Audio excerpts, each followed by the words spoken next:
Welcome, everyone. Reimagine Mobility podcast series here with Alan Bedewi. He's a supervisor on the vehicle engineering team here at AVL Mobility Technologies. Thanks for joining me. Thank you for having me. What does vehicle engineering mean? I mean, you're not designing the whole vehicle. You're not designing everything. It's a term I hear oftentimes, even in our customers, and I always have to ask, what does it mean? So tell our listeners and viewers here, what does vehicle engineering mean for you, of what you're doing? Sure. So I think there's a couple different sort of branches of vehicle engineering that we do. So from a high level, vehicle benchmarking, that's a major one. So oftentimes customers come to us and they want to understand something about a vehicle that they don't make.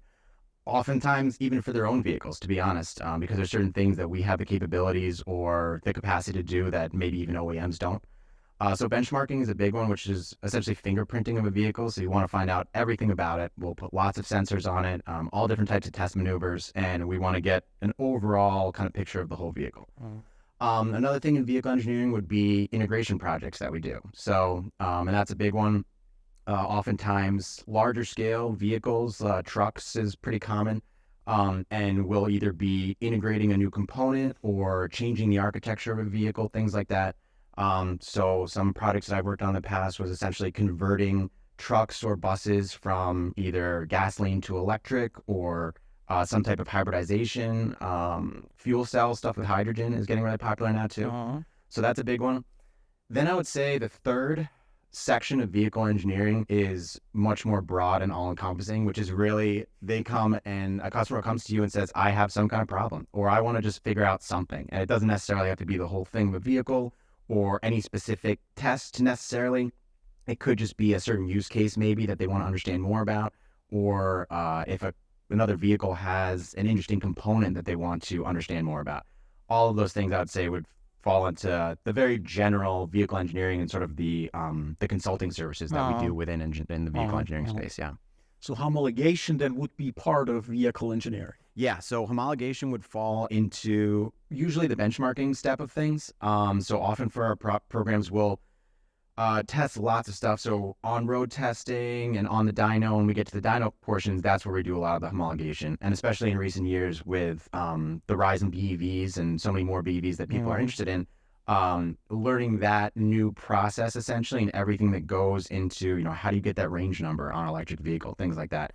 That's a lot of the homologation process. And so whether we do the full homologation and go all the way to the EPA for a customer, that's one option. The other option is just essentially testing other vehicles and seeing, does that match what the EPA says it does? Does it match what the manufacturer says it does? So some of it is sort of just confirming what's out there. And then the other side of it is actually helping BEV manufacturers, especially the startups and things like that, to actually certify their cars, take them through the entire process.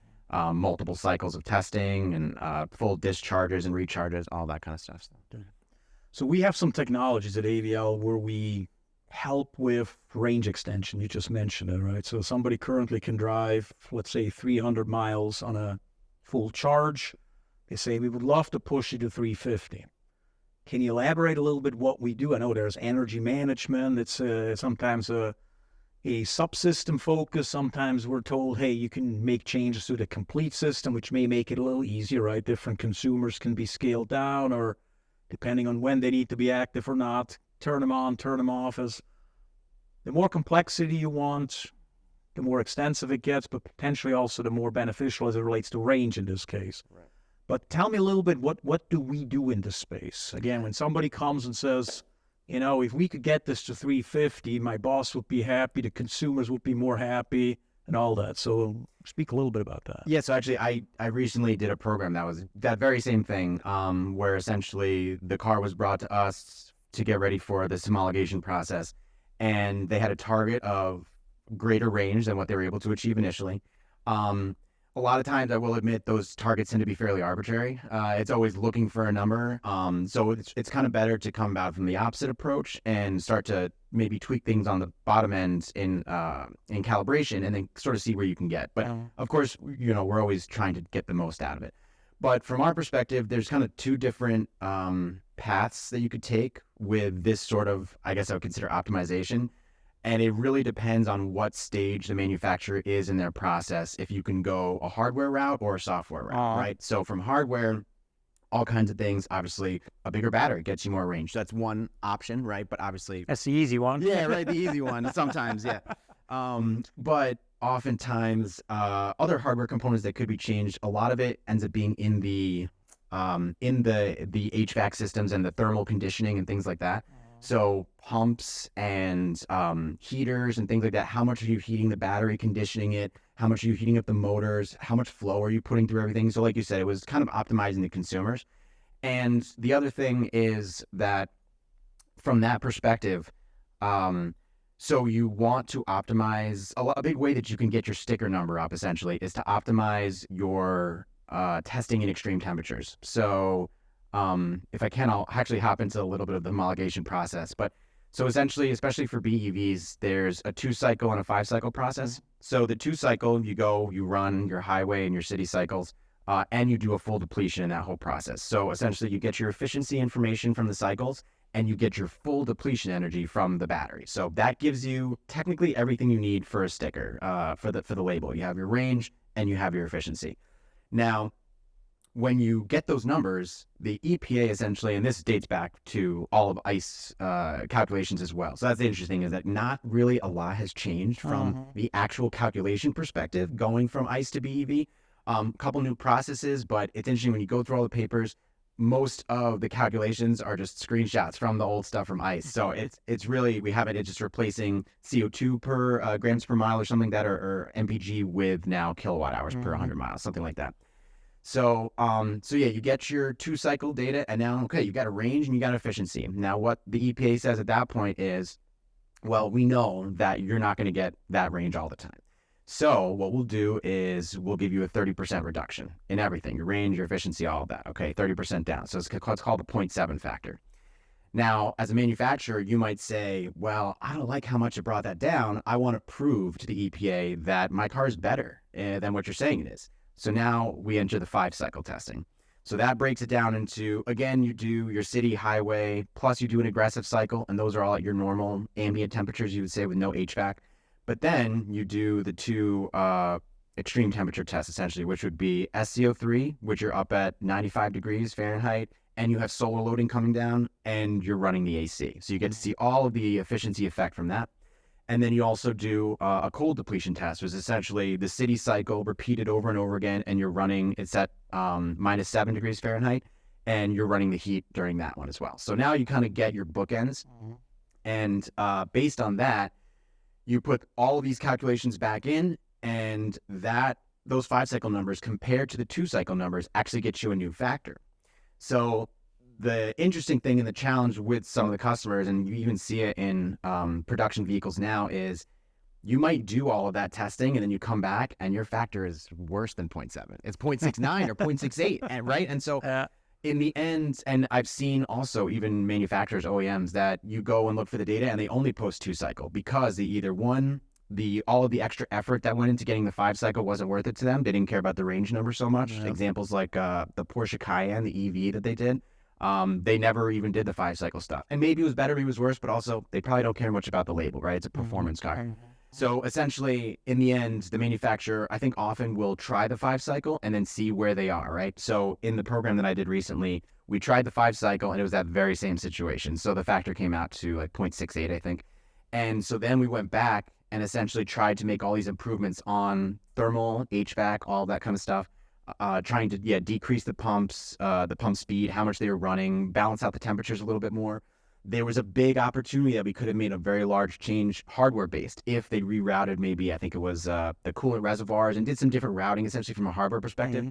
But even then, that was much less hardware, but still too late in the game to make that change. But you can really make the biggest changes with hardware, and we have a lot of good thermal experts, which I think is what is really going to be driving getting every last mile out of these vehicles in the future, is the understanding of thermal systems and how they all kind of play with each other, because you've got battery cooling, you've got all of your electronics and motor cooling. Sometimes you'll also have an additional one for HVAC control, things like that. So you're getting to lots of these different cooling loops, all with T's and thermostats and controlled valves and all kinds of stuff. So it's a pretty intense science. So So yeah, the big thing was we wanted to make some of those changes. We couldn't from a hardware perspective, so we ended up doing a lot of software engineering. And through all of that, we did all of our 5-cycle testing and made calibration improvements along the way. And then essentially at the end, we had made a huge improvement. I think it was up like 10% maybe from the range that they had before, but still the factor was below 0.7. So in the end, it's like you can do a lot from the calibration side, but sometimes you are hardware limited. So, and that's why it's like I think what we're learning in the industry is that being thermally efficient as a vehicle, especially as an electric vehicle, is not a trivial task at all. There was a recent study or at least an article that I saw where they did a big survey of all the EVs in the market, and they found on average you were losing 50% of your range in the winter on average. So that is a huge thing, and I think that making that more efficient is, like I said, it's not trivial. It's not a very easy task, and a lot of people might think it is. But surrounding the whole 0.7 factor thing, I think some of that also might change in the years coming. It's a very legacy factor, to be honest. Do you think you made an interesting point that people think it's easy? Yeah. Is it easy because we're screaming right now so loud to say, oh, software-defined vehicle, I give you an update every day, Alan, and you're driving a new vehicle every other day. Yeah. Are we suddenly getting to a point where we give the consumer or even us engineers the impression that everything's easy because it's just software, right? I mean, I've been in this space now 25 years, hardware and software from the beginning, and there was always the battle between the software engineer and the hardware engineer, right? The hardware engineer said, "Your dang software don't work," and the software engineer would say, "No, your hardware is wrong," and then it was always, "Well, it's just software. Just make an update. Who cares? I'm not going to change my hardware." So we're now in a stage where you're saying it's easier to make hardware changes because really software, as it comes to the cooling loop or the thermal management, is really, at least not yet, the dominant technology used? Or help me a little bit, because I think there's an interesting point there. Yeah, I think the software side is still really, really critical and important. Sure. And again, even with new hardware, right, you can still leave a ton on the table if you don't optimize right that from a software perspective, right? Yeah. But for sure, the hardware changes, I think, push the needle more. It's like if you and like you said in the beginning, right? I want 50 more miles. So if that's the demand, and everyone starts to maybe think that 50 miles is no big deal, right? Just make a couple changes. Couple of software changes. Yeah, right. And maybe the misconception is that, especially with electric vehicles now, right, is that because it's an electric vehicle and has more software in there, that everything can just magically be changed that way. But that's really not how it is. And a lot of the times too, right, so you can optimize all the things that you have control strategies over. So that's mainly ends up being the thermal stuff and your 12-volt consumers and things like that and different things you can do there. But as far as like motor efficiencies and things like that, that's not something we're changing with basic control strategies, right? That's going to come back more to inverter technology, e-motor technology, the pairing of those two, and how you're kind of doing it, I think, which that is, I would say, yeah, a little bit probably more from a hardware perspective. Yeah, too. a little more hardware driven. Yeah. To get the big range increases that I think some companies maybe falsely think is possible is really much more of a hardware thing. Okay. Yeah. But again, like I said, all of this requires intense software optimization. And, we could put something really big in there and get your number, but really my idea is like the goal should be to optimize whatever hardware you have in there, essentially. Yeah. How many people play with SOX algorithms? I'm playing meaning they realize, we're calculating it too conservative, or we're not allowing enough energy to come out.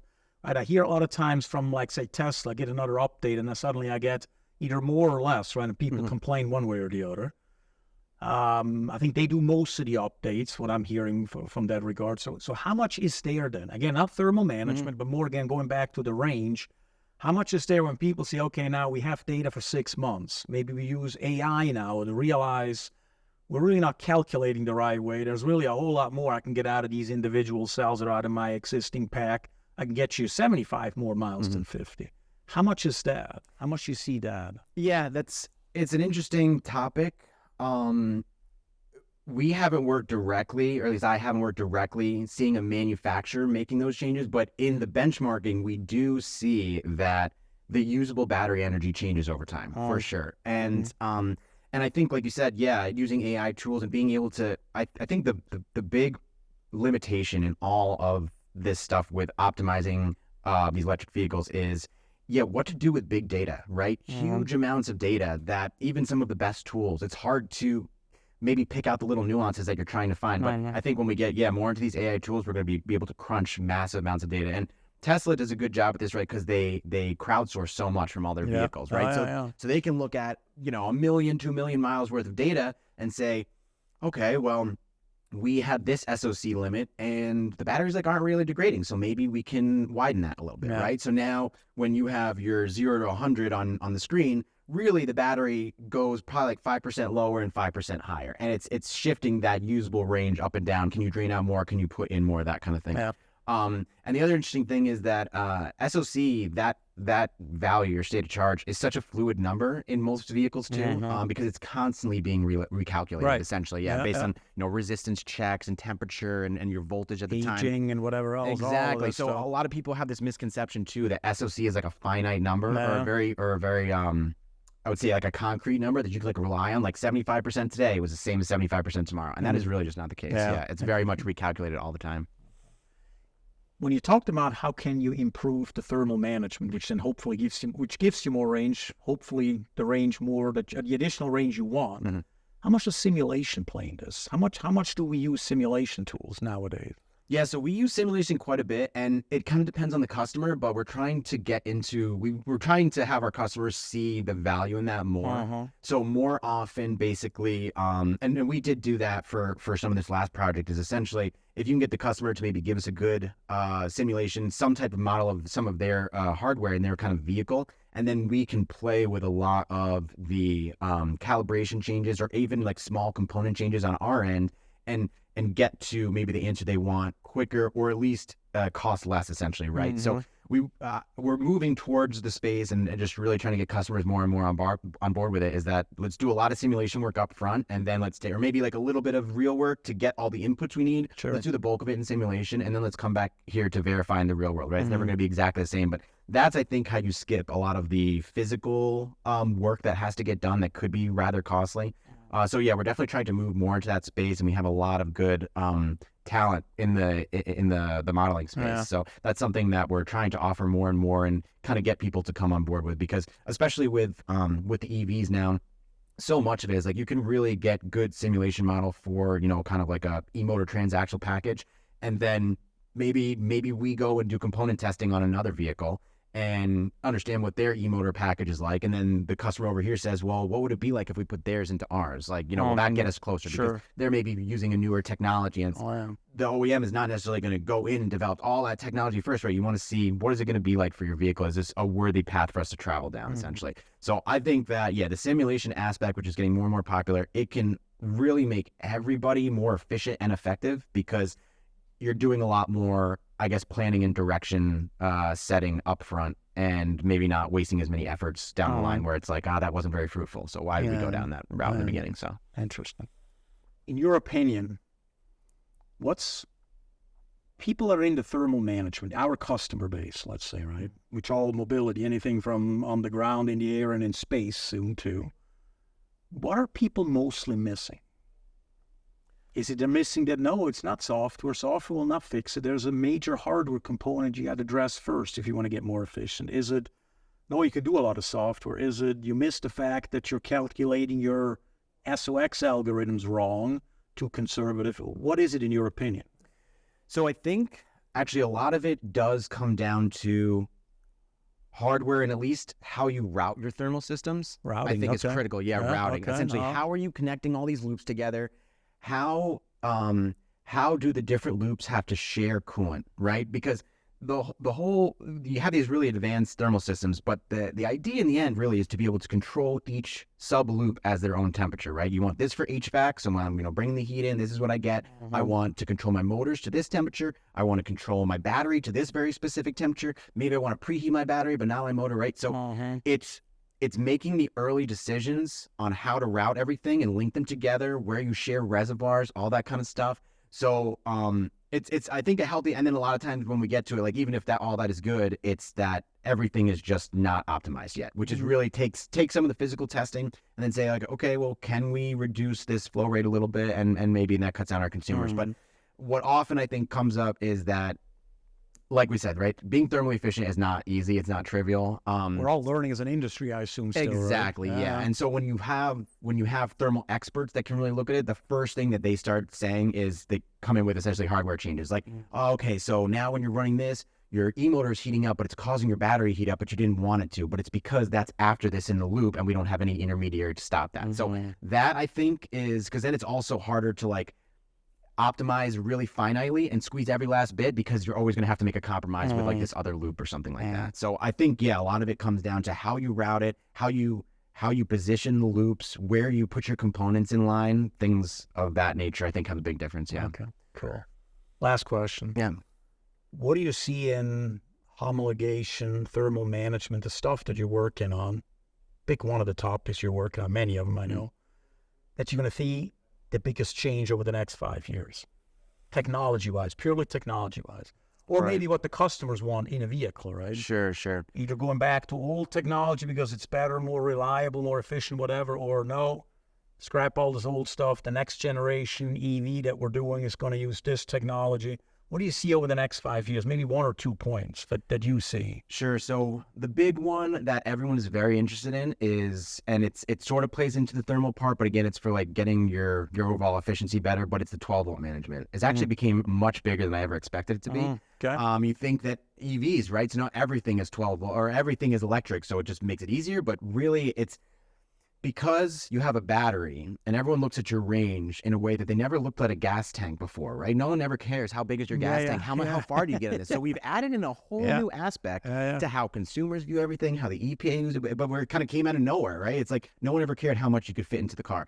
So now, because I think we had gas stations first before we had cars, and now we have cars first before we have infrastructure. Right, we don't have the infrastructure, right? And it's like, and because it takes more time, right? So I think the big thing, I think a big change that will change, I think, a lot of how people think about this and think about range is, right? So 12-volt management has become extremely important. So we're always trying to take down those consumers. Now everyone's looking at your 12-volt consumers with under a microscope, because now it's like, well, it doesn't change your efficiency that much, but over a 400-mile battery, now that can get you that extra 10 miles, 20 miles, something like now that, right? 50 milliamp more draw matters suddenly. Right. Before, who cares? Exactly. It never really mattered as much.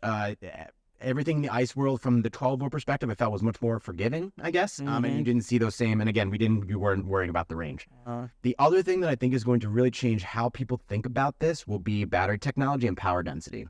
Right? Once we move past more of, because unfortunately right now, today, like essentially, unless I'm driving a Tesla and I know that there's going to be a supercharger everywhere, I have range anxiety in every car you essentially get into. No matter what it is. And I almost thought that it wasn't going to be like that if the ranges were big enough and there's enough charges around, but I still find myself thinking about it, and I know other people do too. So until we get to a point where range anxiety is something that we're not thinking about so much, I think everyone's always going to be hyper focused on this. But once you get power, it's all about power density, right? So if we can fit a lot more energy into a much smaller space, suddenly hypermiling out of this to get the last, I don't think it's going to be nearly as critical. So now you say now the energy management goes up, and once we have more capacity again, maybe it becomes less important again. Once capacity is as easy to come by as putting a bigger gas tank in, right? We're not so limited on it. Then suddenly no one's like, the range, people care less about the range, right? Batteries get more power dense, your infrastructure goes up, suddenly all of the, like, I truly believe that the range number will become less and less important over time. Is range still important? I know I ask another question. Go ahead. Is range today more important still, as it was, in my opinion, 2 or 3 years ago for EVs, than charging time is? Because I've heard many people now talk about it's really not about range anymore, it's about charging time. But I don't know if that's like, somebody starting this because they want us to focus on charge time, look how great we are, and forget about range anxiety because, I know it's a chicken and the egg, and we don't really own the gas stations or the charging. So I don't know. In your opinion, that deals with it all the time, are our customers, your customers, more concerned about how fast they can charge a battery, or still more concerned about addressing their range anxiety? Because it's two different things, right? No, I think the range is still the bigger factor right now. And especially because even if, and that's the problem, is even if my charge times were faster, you still need to have them everywhere. And it's still got to be, and it still has to, it has to be within reach, and it still has to be quick enough for it to be like usable, right? And I think that as far as like charge rates and your C1 rates, how fast you can charge your battery, I think that also will come with better battery technology. Yeah, so sure. I think our ranges will end up going up, and the speed will decrease, or the speed will increase as well. Yep. And we'll get to that point. And I think that right now the range is still the main focus, because everyone's trying to work with what they can. So our C1, our charge rates really just aren't there yet to be super fast. And the battery technology just isn't quite there to be super dense. So everyone does everything they can to cut down all these other consumers just to get the most out of this, because we don't have the infrastructure, and we still don't quite have the unlimited range in your mind, right? Sure. Where you're not worried about going on this trip or something. So until those aspects, I think until the battery technology kind of changes a little bit, then it's always going to be hyper focused on getting the most out of what you can. Because and I'd also heard a couple things now that I think Elon Musk is working with the government to essentially make Tesla superchargers now open, that they'll charge other vehicles as well. So, and that could be a huge game changer, right? Because if the superchargers are everywhere, he built that infrastructure. And when I'm driving around my Tesla, I don't feel range anxiety, because my car is constantly telling me where a supercharger is. If I'm even getting close to it, it's going to be letting me know, right? So I think that could also be a big game changer for vehicles, if they're able to use those fast, because that's DC fast charging is a huge topic right now. Yeah, that a lot of customers are interested in, especially at temperature too. So, and that's the big thing, right? Is that temperature changes so much with our battery capacity, charging rates, and all these things. So, and I think that the thermal aspect does come in a little bit to that as well, because with faster charge rates, we also will have to, that will be also somewhat of a product of improving our thermal efficiency during the fast charging, right? The battery gets so hot. So being able to manage that as well with new battery technology, I think that's going to be the thing that kind of breaks us through the little spot that we're in, I think, with range anxiety and those types of things. And hyper focusing on mileage. I do look forward to the day that mileage really isn't the thing that we're focused on, because the rest of the technology has made it sort of irrelevant. Well, let's see if solid-state batteries solves all our problems. There we go, We'll see. All right. Thank you very much, Alan. And thanks for tuning in. Thanks for having me. Thanks for listening to Reimagine Mobility Podcast. If you like this episode, please subscribe and tell a friend.